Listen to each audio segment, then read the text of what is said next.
What is difference between word, voice and sound?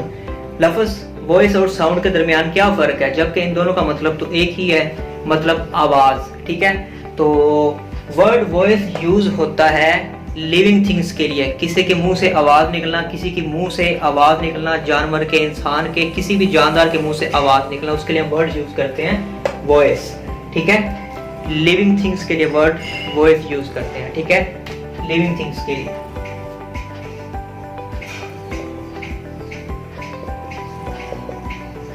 For example, I heard your voice, मैंने आपकी आवाज सुनी, मैंने, जानदार ने, इंसान ने आपकी आवाज सुनी। आई हियर्ड योर वॉइस।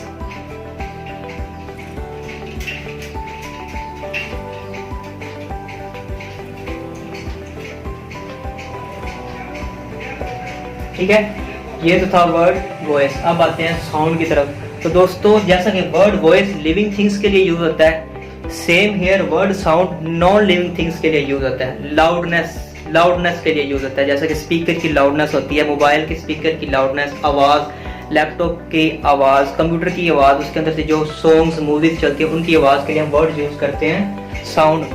मतलब नॉन लिविंग थिंग्स के लिए, गैर जानदार जो चीजें होती है उनका जो साउंड होता है। फॉर एग्जाम्पल के तौर पर, ठीक है, नॉन लिविंग थिंग्स के लिए वर्ड साउंड यूज होता है। ठीक है, साउंड। नॉन लिविंग थिंग्स, कोई भी जानदार चीज है उससे जो आवाज पैदा होती है उसके लिए वर्ड साउंड यूज करते हैं। ठीक है, for example, the sound of your TV is irritating. आपके टीवी की आवाज तकलीफदा है। ठीक है, तो टीवी एक गैर जानदार चीज है, नॉन लिविंग थिंग्स है, जो उससे आवाज पैदा हो रही है, लाउडनेस पैदा हो रहा है, उसको हम साउंड कहेंगे। ठीक है, तो ये था हमारा आज का टॉपिक। उम्मीद है कि आपको समझ आई होगी। शुक्रिया।